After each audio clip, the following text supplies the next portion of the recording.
Harga adalah suatu nilai yang harus dikeluarkan oleh pembeli untuk memperoleh barang atau jasa guna untuk memenuhi kebutuhan mereka. Peranan harga di sini terbagi menjadi dua, yaitu alokasi harga dan informasi harga. Alokasi harga di sini dimaksudkan untuk membantu para pembeli dalam memenuhi kebutuhan mereka. Sedangkan informasi harga yaitu untuk membantu para pembeli dalam menentukan informasi mengenai kualitas maupun kuantitas dari harga barang yang mereka beli.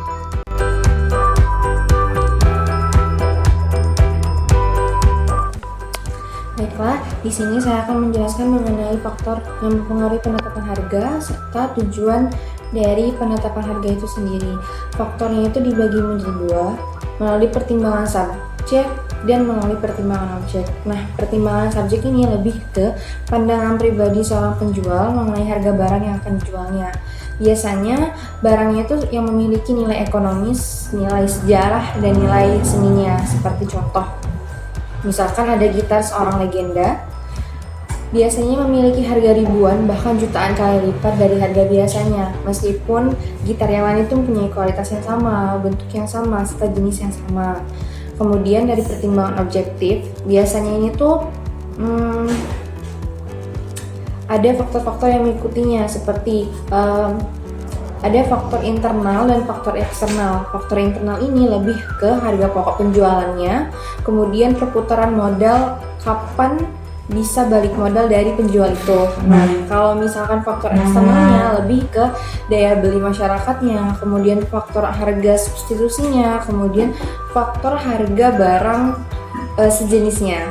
Kemudian tujuan dari penetapan harga itu yang pertama berorientasi pada laba, kemudian berorientasi pada volume, dan yang ketiga itu berorientasi pada citranya. Seperti kalau misalkan kita mengeluarkan sebuah produk, kemudian kita itu akan membuat harga yang memang basicnya mahal, itu biasanya kita akan ingin mengeluarkan citra yang kalau misalkan beli produk pada perusahaan ini itu menggunakan prinsip ada harga ada rupa. Sekian dari saya, terima kasih.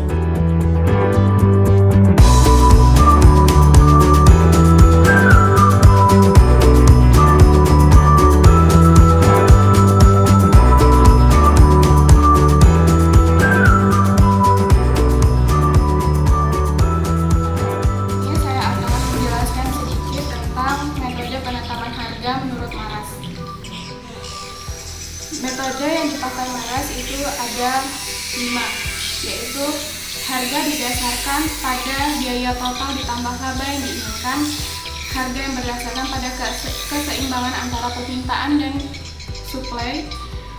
Lalu yang ketiga, penetapan harga yang ditetapkan berdasarkan kekuatan pasar. Yang keempat, harga yang berdasarkan keseimbangan antara suplai dan permintaan. Terus yang kelima, penetapan harga atas dasar kekuatan pasar. Nah, yang pertama itu harga didasarkan pada biaya total ditambah dengan laba.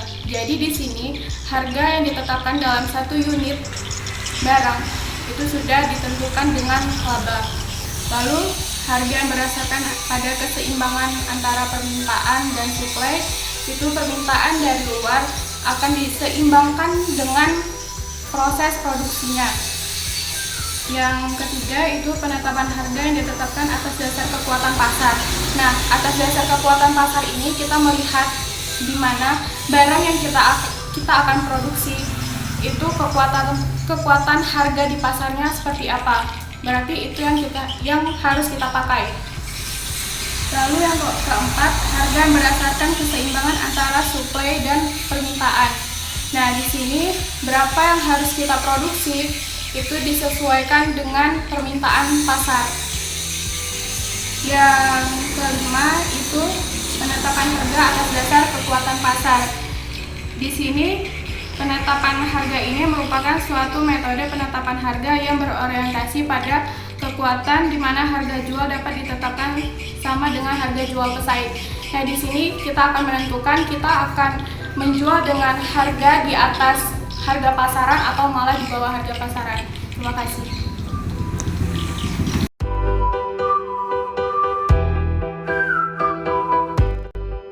penyesuaian harga menurut daftar, terbagi menjadi 3. Pertama itu diskon, kedua itu allowance, dan ketiga itu penyesuaian geografis.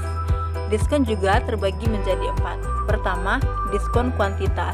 Nah, diskon kuantitas ini biasanya diberikan oleh toko kepada konsumen jika membeli 2 barang mendapatkan 1 barang lagi, atau bisa disebut dengan beli 2 gratis 1.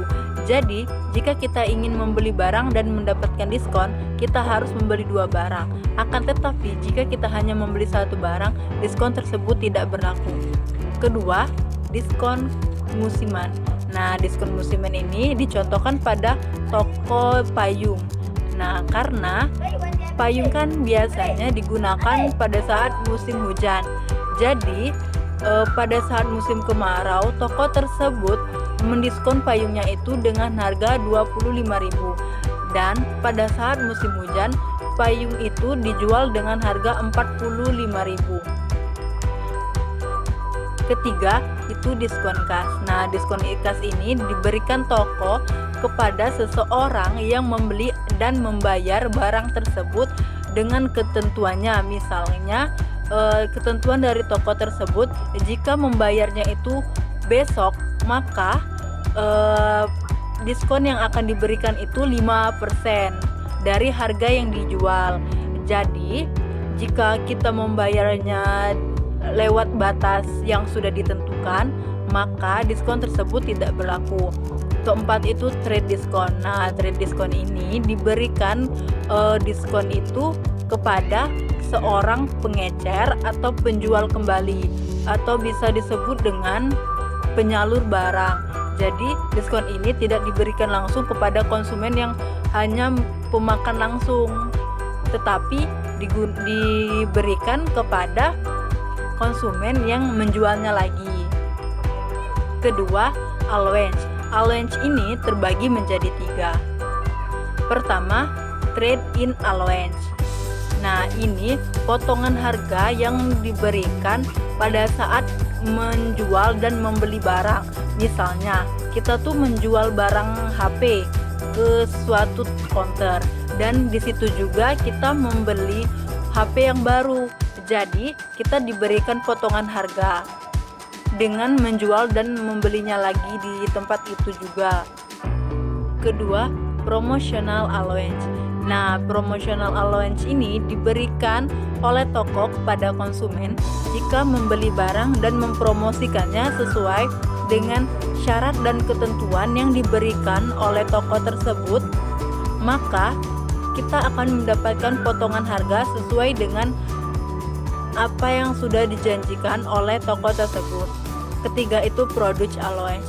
Nah, product allowance ini toko yang menjual barang, tetapi barang tersebut mengalami kelecetan atau kecacatan, tetapi masih bisa digunakan.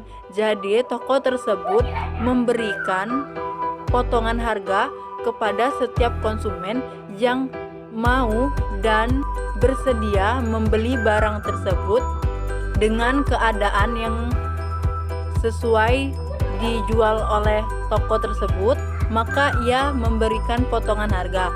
Misalnya, toko tersebut menjual tas. Nah, harga normal tas tersebut seharga Rp100.000, tetapi dengan cacat itu, toko tersebut menjualnya dengan harga Rp50.000.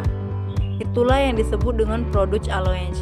Nah, ketiga itu penyesuaian geografis.